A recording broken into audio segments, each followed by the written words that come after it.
Isang magandang araw mga kasari-sari. Eto na naman si Ate Tintin, may ichichismis na naman sa inyo.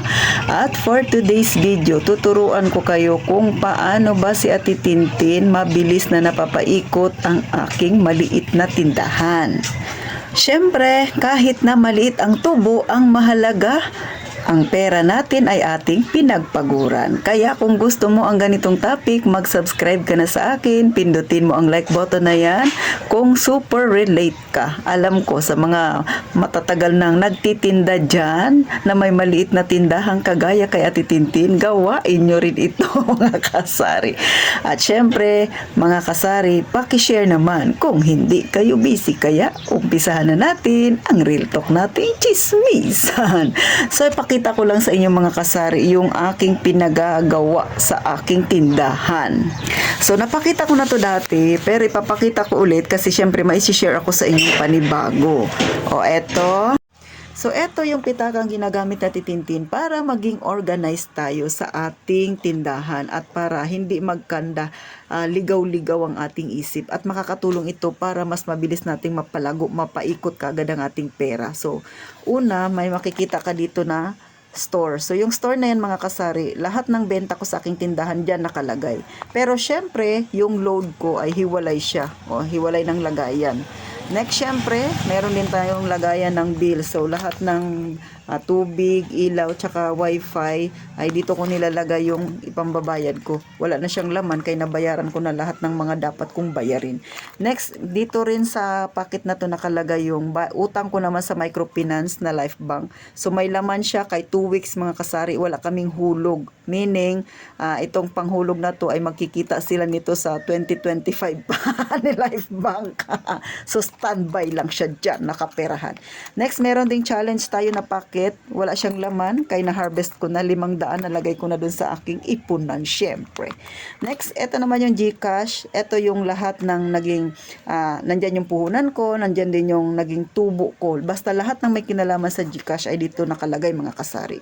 Tanong, paano ang Ate Tintin may kinalaman yan sa mabilis na paglago ng iyong tindahan, ng iyong kita? Aba, syempre malaki. Katulad kanina, 3,000 nagpapakash out sa akin. Wala na akong hawak na pera mga kasari dahil nandoon na sa GCash. Pwede akong mag-GCash basta cash in lang sana lahat. Kaso dito sa amin, gaya ng nasabi ko nung mga nakaraan, mas marami ang cash out. So ibig sabihin, mauubusan ka talaga ng budget. Hindi naman mayaman si Ate Tintin mga kasari.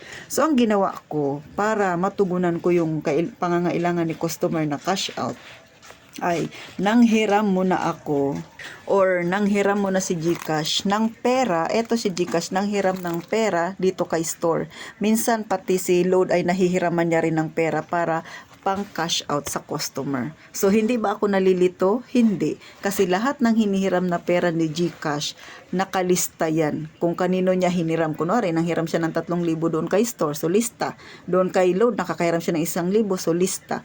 Oh, tanong ulit, paano ko nababayaran yung aking utang? Paano babayaran ni GCash yung utang niya kay load o kaya kay store? Madali lang. Pagka nagpapaload ako, pagka bumibili ako ng paninda ko na yan, ito sa grocery sa aking tindahan, pag bumibili ako sa palengke ng aking siomay na paninda, pag nagbabayad ako ng tubig, ilaw at kung ano-ano pa na may mga kinalaman dyan, aba, GCash ang pinangbabayad ko. Kasi para hindi ako nila ma-charge, o diba? Kasi kung magpapakash out ako sa ibang outlet, magcha-charge sila sa akin ng 1%. So, dahil sayang pa ang 1%, abay, lahat ng bills ko, lahat ng pwede kong paggamitan ng GCash ay doon ko na, doon, yun ang binabayad ko GCash. So, ang nangyayari, nagpapalitan lang ng pera, o mga kasari.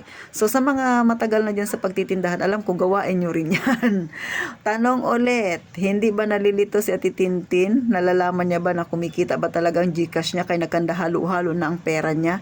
Abay, syempre, hindi pa rin ako naliligaw. Hindi ako malilito at alam ko pa rin kung magkano ang kinikita ko sa GCash. Bakit?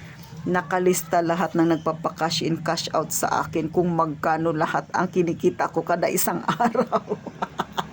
Kaya kahit na magkanda halo pa siya dyan, magkanda balintong pa siya dyan. Alam ko pa rin kung magkano kinikita ko kada araw, kay nakalista yan. So araw-araw yan, lista. Tapos pag kinagabihan, tinototal ko sa isang araw kung magkano yung kinita ko. Kinabukasan, another lista ulit. Tapos sa gabi, sa pinakagabi bago ako magsara, total ulit. So alam nyo na ang technique ni Ate Tintin, kaya mabilis ko lang mapalago kahit papano yung aking kapirahan. Bagamat sa tingin ng iba ay barya-barya, pero sa akin okay na yan. Kaya hindi nga ako mayaman, mga kasari. Sa akin, pinapakita ko lang sa inyo yung journey ni Ate Tintin kung bakit mas mabilis kong mapaikot yung aking pera nang walang ilalabas o hindi ako matcha-charge sa ng iba. O di ba matcha-charge? Kasi sayang pa yun, mga kasari.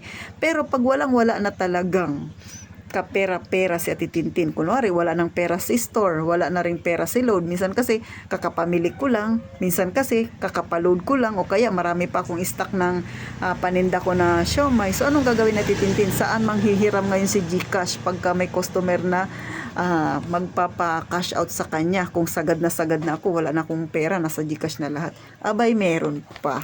Saan? Siyempre may extra tayo dyan. So ipapakita ko lang sa inyo itong puti na to na parang sobre. Dyan yung lagayan ko ng iba kong savings. O diba? Nagkakanda alaman na ito. So dyan humihiram si GCash pansamantala. At pag nagkapera na si GCash, ibabalik rin dyan. Basta ilista lang para alam kung saan yung pera na yon ibabalik. So ganun lang kasimple si Ate Tintin. Kasi nga hanggat pwede nating pagkakitaan na pwede namang gawan ng paraan na hindi na kailangang manghiram kung kani-kanino man, gawan mo na ng paraan. Pwede ka namang manghiram dyan sa mga sideline mo na yan, gaya ng ginagawa ni Ate Tintin.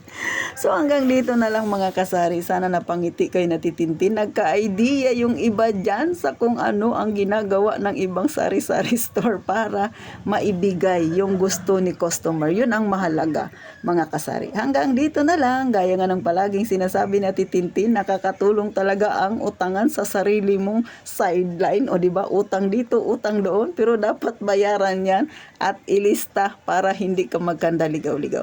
Kaya mag-iingat tayong palagi, mga kasari.